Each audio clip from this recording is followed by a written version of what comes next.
어느 화가가 가장 아름답고 행복한 그림을 그리기를 원했습니다. 그래서 집을 나서서 어디가 가장 행복한 사람들이 있을까 여기저기를 돌아다닙니다. 바다도 가보고 산도 가보고 폭포도 가보고 시장에도 가보았습니다. 결혼식장도 가보고 졸업식장도 가보았습니다. 그런데 왠지 그렇게 마음이 흡족하지 않습니다. 정말 행복한 사람을 그리고 싶은데 그 표정을 보면은 뭔가가 조금 이상합니다. 여기저기 다니다가 지쳐서 집으로 돌아왔습니다. 그런데 집에 문을 열고 집으로 들어왔는데 아내와 아이들이 상에 둘러앉아서 음식을 놓고 기도하고 있습니다. 이 사람은 그때 뭔가를 느낍니다. 아, 이것이 행복이구나. 이보다 더 아름다운 광경이 있을 수 있을까? 부모와 자녀가 음식을 놓고 감사하며 기도하는 것. 그래서 이 화가는 결국은 자기의 가족을 그렸다고 합니다. 가족이 한 상에 둘러앉아 같이 식사하는 모습, 요즘은 쉽게 찾아보기가 쉽지가 않습니다. 왜냐하면 같이 식탁에 앉아서 식사는 합니다만은 각자 자기의 핸드폰을 보고 있습니다. 그렇죠? 아이들은 아이들대로, 부모님은 부모님대로 각자 밥을 먹으면서 신문도 보기도 하고 드라마도 보기도 하고 그렇습니다. 그런데 오늘 시편은 이렇게 소박한 한 가정을 그리고 있습니다. 5절은 온 가족이 함께 예루살렘 성전에서 자유롭게 성전에 예배하러 가는 거죠. 그 장면입니다. 그리고 2절에 보면은 열심히 일한 만큼 수고한 대가로 살아가고 있는 것을 나타내고요. 3절은 아내가 불임이 아니라 자녀를 낳고 특히 아이들이 감람나무처럼 무럭무럭 건강하게 자라는 것을 나타냅니다.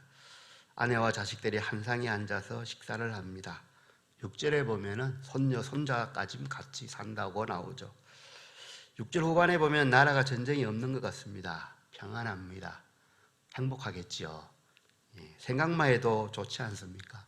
한 가족이 상에 둘러앉아서 이런저런 이야기를 하면서 식사를 하는 것. 어떻게 보면 정말로 이것이 평범하지만 가장 행복한 그러한 가정이 아니겠나 이런 생각을 합니다. 특별히 이 시를 쓴 시인이 살던 그 시대에서 이러한 광경은 정말로 보기가 쉽지는 않는 그런 상황입니다. 왜냐하면 우리 128편인데요. 그 앞에 있는 126편을 보면 알 수 있습니다. 바벨론으로 포로가 되어서 이제 돌아올 때입니다. 그때 쓴 거죠. 바벨론의 포로가 되어서 그들이 얼마나 고생을 했겠습니까? 가정이 완전히 파괴가 되었겠죠. 바벨론의 지배를 받았던 전쟁에서 남편은 죽고 아이들도 포로돼서 가고 때로는 노예로 팔려가기도 하고 먹을 것이 없죠. 성전은 파괴되고 예배드리러 가고 싶지만 예배드릴 장소가 없고 나라에는 평화가 없습니다. 그렇게 살아왔었는데 이제는 돌아왔죠. 해방되어서 자기 나라로 돌아오고 가족이 함께 모여서 예배드릴 수 있다는 거죠.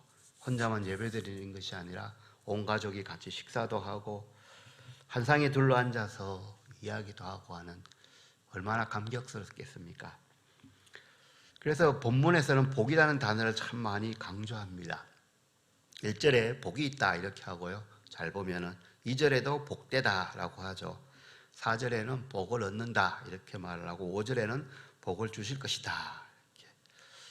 복이 계속 나옵니다. 그죠? 6절의 시에서 복이 4번이나 계속 나옵니다. 우리도 비슷하지 않습니까? 행복한 가정을 바라는 거죠. 얼마나 행복한 가정이 그립겠습니까?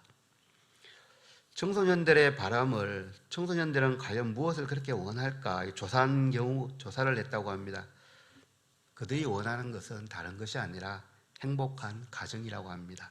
직장인들의 소원도 마찬가지입니다. 행복한 가정이 직장 생활하는 가장 큰 힘이 됩니다. 가정에 있는 주부들 똑같죠. 행복한 가정을 꿈꾸고 있습니다. 가정이 행복해야 됩니다. 우리 시대가 아무리 악하다고 해도 우리의 가정은 정말로 천국의 모형이 되어야 됩니다. 그런데 이 행복이, 우리 가정의 행복이 그냥 가만히 있는다고 주어지는 것은 아닙니다. 행복은 만들어집니다. 어느 한 해도 뚝 떨어지면 참 좋은데 우리 가정이 행복하게 되기 위해서는 우리가 노력을 해야 됩니다. 사탄은 우리의 가정을 불행하게 만들려고 항상 노력합니다. 최초의 가정인 아담의 가정을 보면은 먹을 것 걱정할 것도 없고 입을 것 걱정할 것도 없고 먹고 싶은 모든 것을 먹으면 되는데 그 산에 그렇게 많은 과일이 먹을 것이 있는데 딱 한 나무의 과일만 먹지 않으면 됩니다. 얼마나 쉽습니까? 나무가 2개밖에 없는데 한 나무에는 뭐 정말로 보기에 좋은 열매가 달려있고 한 나무에는 찌글찌글하게 쭈글쭈글한 그런 과일이 달려있는 게 아닙니다. 먹을 것이 수없이 많은데 딱 한 나무의 열매만 먹지 않으면 됩니다. 안 먹으면 되죠. 그런데 사탄이 저거 먹으면 정말로 맛있어. 너 저거 먹으면 하나님처럼 될 수 있어. 자꾸 이렇게 옆에서 유혹하죠. 그래서 결국은 넘어갔습니다. 우리가 사는 이 시대는 그때보다 더 많은 유혹이 있습니다. 그렇죠, 그죠? 직접적인 유혹은 아니지만 우리의 욕심은 그때나 지금이나 큰 차이가 없습니다.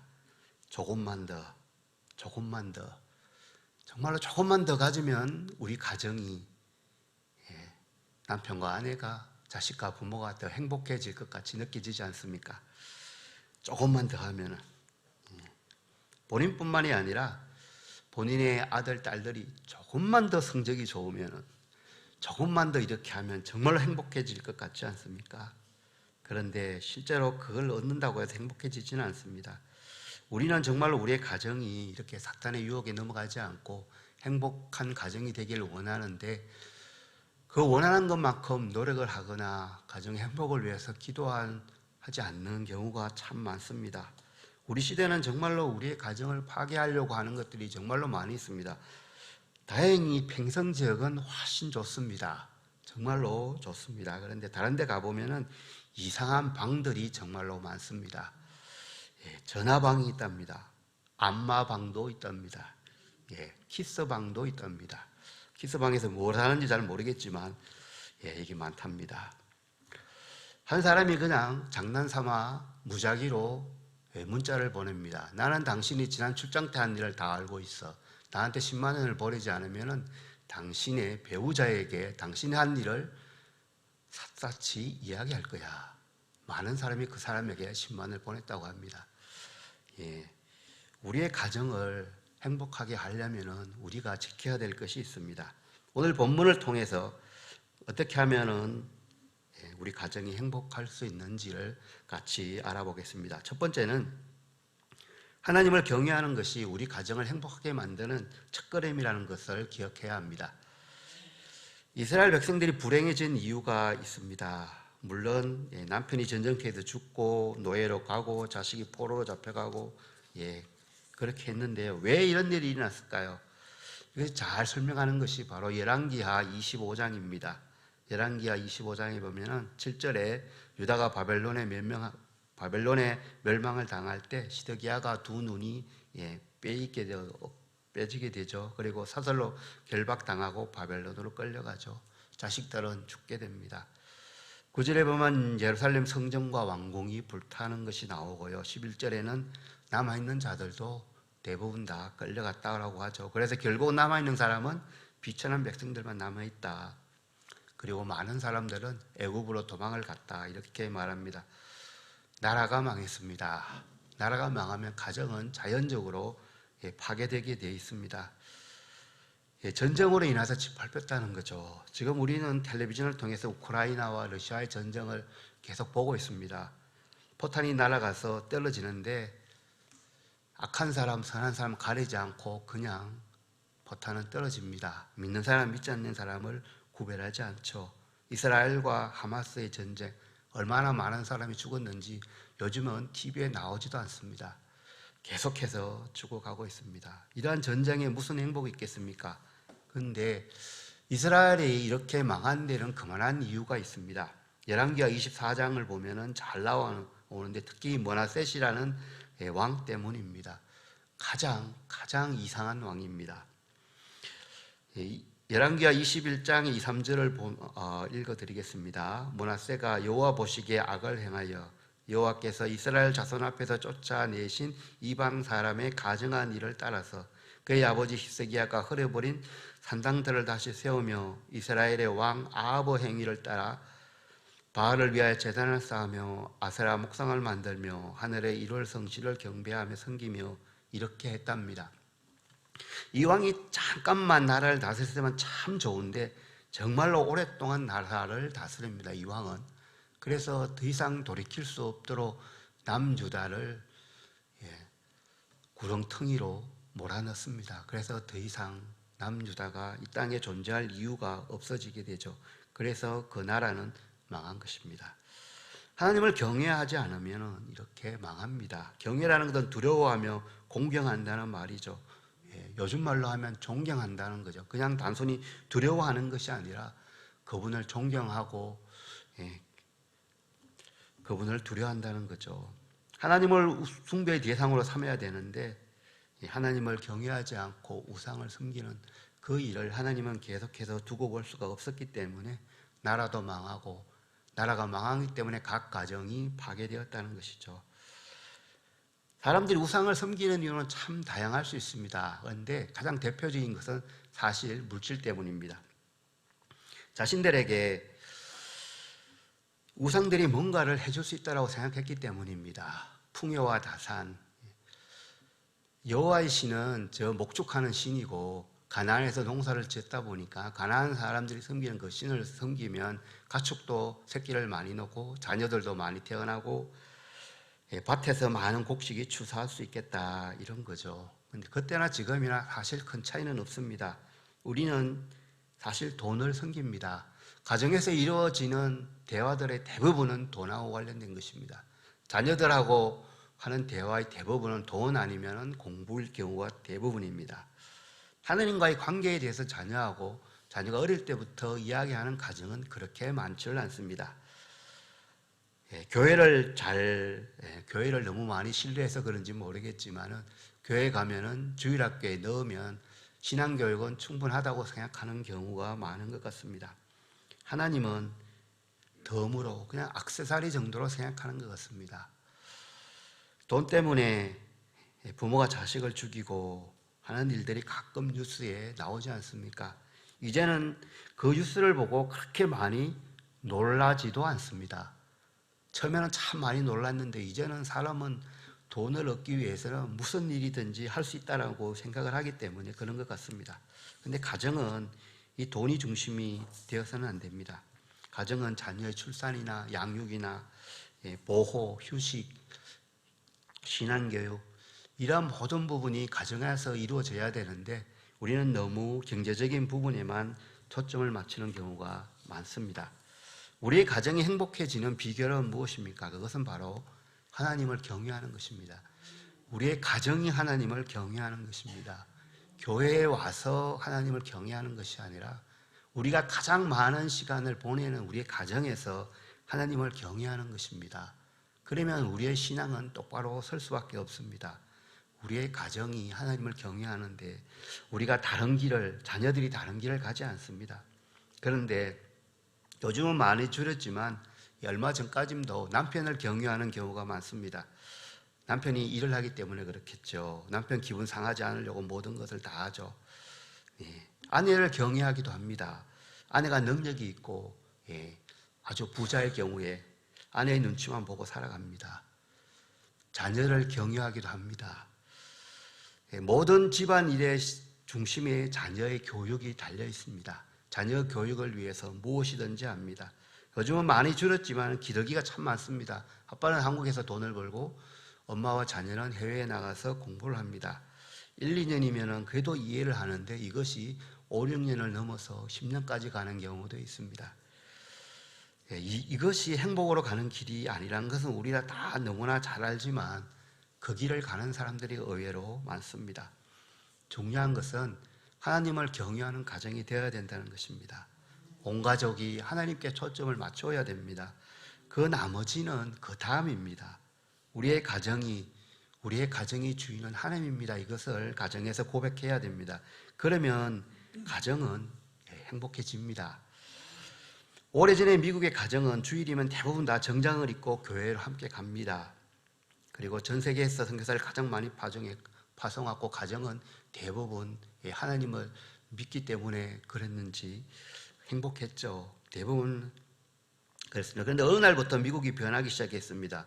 진보, 자유, 정말 좋은 단어죠. 인권 얼마나 좋은 단어입니까? 그런데 이것이 하나님보다 앞서기 시작합니다. 그래서 공립학교에서는 기도를 못하게 하죠. 성경 과목을 가르칠 수 없게 되었습니다. 그래서 결국은 미국 학교는 이제는 선과 악의 경계가 거의 없어졌습니다. 자유의지로 선택하는 모든 것은 거의 허용됩니다.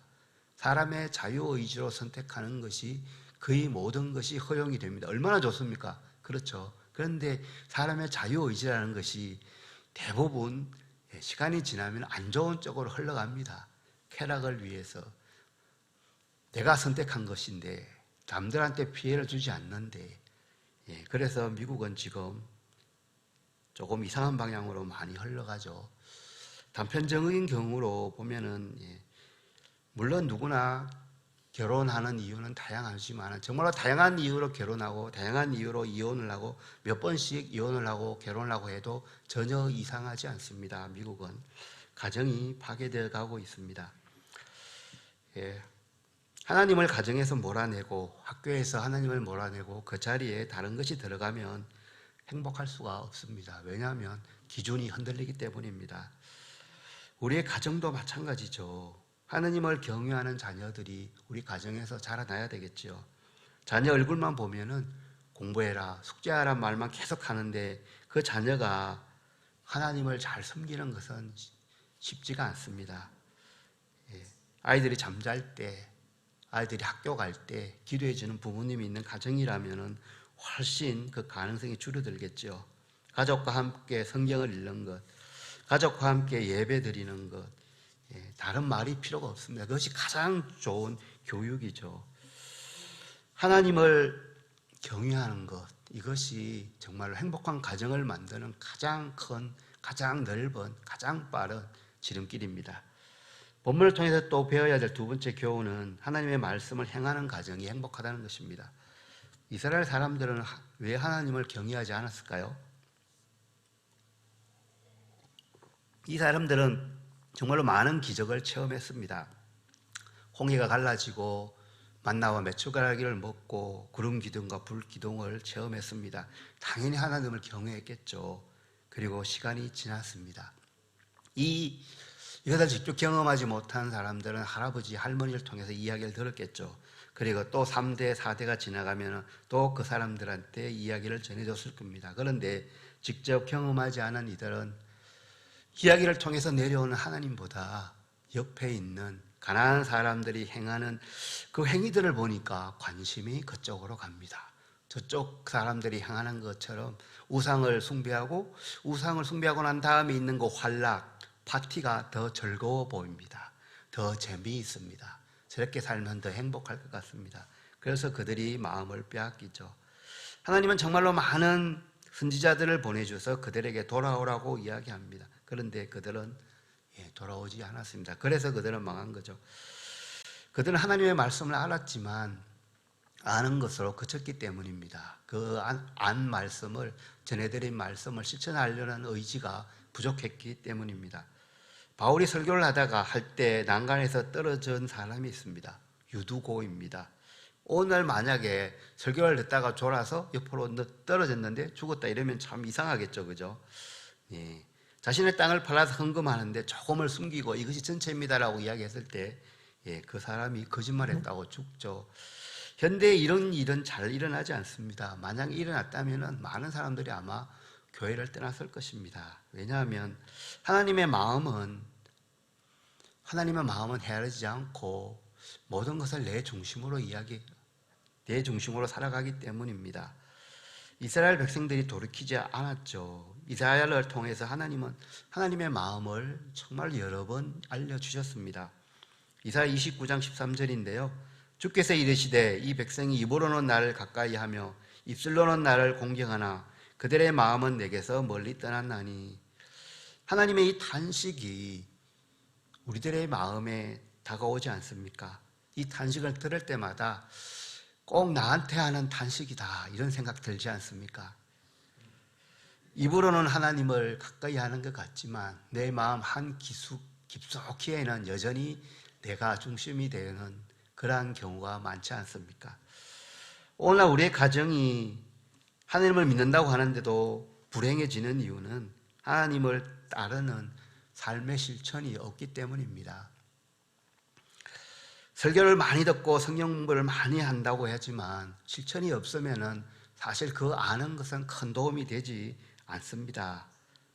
얼마나 알고 있느냐가 중요한 것이 아니라 얼마나 성경 말씀을 실천하느냐가 중요합니다. 멋지고 감동적인 설교, 내 마음에 기쁨이 되는 찬양 정말로 많습니다. 유튜브 틀기만 하면은 원하는 대로 고를 수가 있습니다. 그런데 많이 듣고 많이 보고 하는 거 중요하는데 내가 실천하지 않으면은 아무것도 아닙니다. 나에게 도움이 되는 말에 밑줄을 쫙 긋고 그 구절을 읽을 때마다 흐뭇하게 되지 않습니까? 대표적인 것이 요한 3서 1장 2절인데요. 내 영혼이 잘된 같이 범사에 잘되고 강건하기를 원하노라. 얼마나 좋습니까? 읽을 때마다 힘이 됩니다. 빨간색으로 노란색으로 밑줄을 쫙 긋습니다. 그런데 누구든지 나를 따르거든 제 십자가를 지고 나를 쫓을 것이니라. 이런 말씀이 있으면 그냥 넘어가죠. 네. 우리는 참 신앙 세미나나 설교들을 듣고 내가 좀 변해야 되겠다 이런 생각을 참 많이 합니다. 그런데 이 세미나를 듣고 이 설교를 듣고 누가 좀 변해야 되겠다, 누가 좀 변했으면 좋겠다 이 생각을 할 때가 많습니다. 그 생각은 오랫도록 갑니다. 그런데 내가 변해야 되겠다 라고 하는 생각은 세미나가 끝나면 거의 그 생각도 그치는 경우가 많이 있습니다. 왜 그럴까요? 참 이상하죠, 그죠? 내가 잘못한 것은 빨리 잊습니다. 정말로 빨리 잊어버립니다. 남이 잘못한 것은 안 잊어버려요. 딱 박혀가지고 잘 생각납니다. 참 우리의 마음은 우리가 늘 기도해야 될 이유죠. 하나님 앞에 무릎 꿇어 기도해야 될 이유입니다. 사도행전에 보면은 똑같은 설교를 듣고 전혀 반응을 다르게 하는 기록이 있습니다. 베드로의 설교를 듣고 저희가 듣고 크게 노하여 사도들을 없애려고 한다 이렇게 하죠. 스데반의 설교를 듣고 마음에 찔려 저를 향하여 이를 갈았다라고 합니다. 이런 사람들이 분명히 있습니다. 그런데 동일한 설교를 듣고도 사도행전 2장에는 이렇게 기록합니다. 저희가 이 말을 듣고 마음에 찔려 베드로와 다른 사도들에게 물어 가로되 형제들아 우리가 어찌하여 하겠습니까? 어찌할까? 이렇게 하죠. 그 결과 제자의 수가 3,000이나 늘어났고 교제하며 떡을 떼며 성경 말씀을 공부했다라고 하죠. 그리고 이들의 그 다음에 중요합니다. 찬양하고 기도하는 것까지 우리는 할 수 있습니다. 그런데 이 다음에 문제죠. 많은 사람들에게 칭찬을 듣게 되었다라고 합니다. 이유는 그들의 삶이 바뀌었기 때문입니다. 혹시 마음에 부담은 되시겠지만 나 때문에 내가 예수님을 믿는 것 때문에 주위의 사람이 네가 믿는 그 예수님 나도 믿고 싶어 이런 말을 들어본 적이 있습니까? 참 쉽지 않죠, 그죠? 부담이 됩니다. 그런데 정말로 우리가 올바르게 신앙생활을 한다면 그들은 나 때문에 하나님을 다르게 보게 될 것입니다. 그래야만이 우리의 가정이 행복해질 수 있습니다. 신명기엔 여러 번 명령을 합니다. 명령을 다 지켜 행하라. 그리하면 내가 복을 받을 것이다. 계속해서 말씀하고 있습니다. 이 말씀은 구약에서 끝나지 않고 신약에도 나옵니다. 야고보서 1장에 율법을 실행하는 자는 그 하는 일에 복을 받으리라 이렇게 말합니다. 가장 큰 복은 하나님의 길에서 벗어나지 않는 겁니다. 얼마나 좋습니까? 이 땅에서의 그 보상이 따를 수도 있지만 이 땅에서 보상이 없더라도 하나님이 결국은 보상해 주십니다. 가정의 행복을 위해서 주신 하나님의 말씀 우리가 잘 새기고 실천해야 할 것입니다. 그러면 우리 가정은 행복해질 것입니다. 특히 에베소서에 보면은 가정의 행복에 대해서 이 에베소서 5장에 잘 나타납니다. 아내는 남편에게 복종하기를 주께 하듯 하라고 하죠. 그런데 많은 경우 복종하지 않습니다. 어떻게 자존심 상하게 남편에게 복종합니까? 반대로 머리가 되어 남편을 조종하려고 하죠. 존경하고 싶은데 존경할 만한 건덕지가 하나도 없다, 이렇게 말을 하기도 합니다. 건덕지, 마음에 와닿지 않습니까? 집에서 많이 사용하잖아요. 이런 가정이 행복하기가 정말로 어렵습니다. 남편들에게는 아내를 주께서 교회를 사랑하신 그만큼 사랑하라고 합니다. 자기 생명을 바쳐서 사랑하라는 거 하죠. 아니, 세상에 어느 아내가 자기 남편이 자기에게 생명을 바쳐 사랑하는데 그 남편에게 복종하지 않겠습니까? 아내가 남편에게 복종 안 하는 것은 남편 잘못입니다. 따질 분은 담임 목사님한테 가십시오. 그런데 아내를 사랑하기보다는 자기의 삶의 편리를 위해서 아내를 수단으로 생각하는 경우, 배우자를 자기를 행복하게 해주는 도구로 생각하는 경우가 의외로 많습니다. 그 사람을 행복하게 해주고 그 사람을 즐겁게 해주고 그 사람을 보호해 주려고 결혼하는 것이 아니라 내가 행복해지기 위해서, 내가 좀 더 편리한 삶을 살기 위해서 결혼하는 경우가 많습니다. 그래서 나한테 도움이 안 되면은 바꾸려고 합니다. 참, 요즘 세대가 그렇습니다. 자녀들은 부모에게 순종하고 공경하라고 하죠. 그런데 부모를 자신들의 필요와 욕구를 채워주는 사람으로 생각하기도 합니다. 부모들은 자식들을 주의 교훈과 훈계로 양육하라고 성경은 말하고 있습니다. 그런데 자녀는 부모의 소유물이 아닙니다. 자녀는 하나님께서 원하는 방법으로 양육해야 됩니다. 가끔씩 그럽니다. 성공한 다음에 하나님의 일에 관심을 가져라고, 지금은 시간이 없으니까 공부하는 데 집중하라고 할 때가 많지 않습니까? 물론 이렇게 직접적으로 말은 하지 않습니다. 하지만 부모님의 말과 행동을 통해서 자녀들은 정확하게 부모님의 의도를 파악합니다. 그리고 거기에 적절하게 반응합니다. 사람들은 저마다 가지고 싶은 것, 이루고 싶은 희망사항이 있죠. 그리고 그것을 많이 가지면 행복하다고 생각합니다. 우리와 별 차이가 없습니다. 어떤 것들을 바라고 있을까요? 시각적으로 아름다운 것을 원합니다. 예뻐 보이고 젊어 보이면 행복하다고 생각합니다. 그렇죠. 남들보다 많이 배워서 지식을 많이 가지면 행복해진다고 생각을 하기도 합니다. 일부분 동의를 하기도 하죠. 남에게 무엇을 꾸지 않을 만큼, 남을 빌려주고 남들에게 자랑할 만큼 재물과 부를 가지고 누리면 행복하다고 생각을 합니다.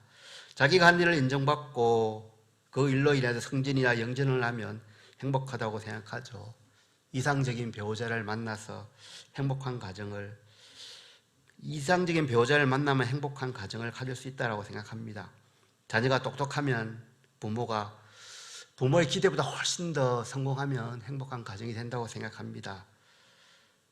다 맞습니다. 그런데 우리 대부분 이런 것을 원하죠. 하지만 원하는 정도의 차이가 있죠. 그리고 이것을 이루는 방법이 올바라야 되는데 그 방법이 올바르지 않지만 그것을 이루기 위해서 그 방법을 사용하는 경우도 있습니다.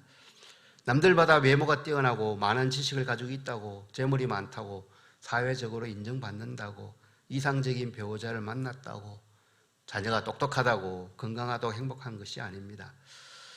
여러분, 이것을 알고 계시죠? 가난한 사람보다 잘 사는 사람이 자살할 확률이 훨씬 더 많습니다. 후진국보다 선진국의 자살률이 훨씬 높습니다. 사회적으로 지위가 높은 사람이 대부분 자살을 합니다. 처녀보다 미녀들이 자살을 훨씬 더 많이 합니다. 왜 그럴까요? 이런 것을 가진다고 해서 행복한 것이 아니라는 거죠. 뜬구름 잡는 것처럼 저것을 가지면 행복하겠다라고 생각할 뿐이라는 거죠. 진정한 행복을 누리지 못한다는 것이죠. 하나님을 경외하고 말씀에 순종하는 것, 이것이 정말로 진정한 행복을 누리는 길입니다. 1절을 같이 읽어볼까요? 128편 1절입니다. 여호와를 경외하며 그의 길을 걷는 자마다 복이 있도다. 가정 행복은 그냥 주어지는 것이 아닙니다. 가정의 행복은 만들어지는 것입니다. 여호와를 경외하고 그 말씀에 순종하면 우리의 가정은 틀림없이 행복해집니다. 가정을 행복하게 하는 비결이 여기에 있습니다. 하나님을 경외하고 말씀을 실천하는 우리 모두의 가정이 되기를 축복합니다. 기도하겠습니다. 하나님 아버지, 하나님을 경외하며 하나님의 길을 걷는 삶이 되기를 원합니다. 가끔씩 악인이 형통하는 것을 보지만 그것을 부러워하지 않게 하시고 그 사람들의 길을 따라가지 않게 하여 주옵소서. 나의 고집과 내 욕심을 내려놓게 하여 주옵소서. 오직 성경에서 말하는 그 길을 조금은 불편하더라도, 조금은 마음을 내키지 않더라도 그 길이 올바른 길이기에, 그 길이 진정한 행복을 가져다주는 길이기에 그 길을 가기를 원하오니 성령님께서 늘 동행하여 주시옵소서. 한평생 신앙 공동체 안에서 살아가게 하여 주시고 하나님이 주시는 평강 가운데 행복을 누리는 우리가 모두가 되도록 축복하여 주옵소서. 예수님의 이름으로 기도합니다. 아멘.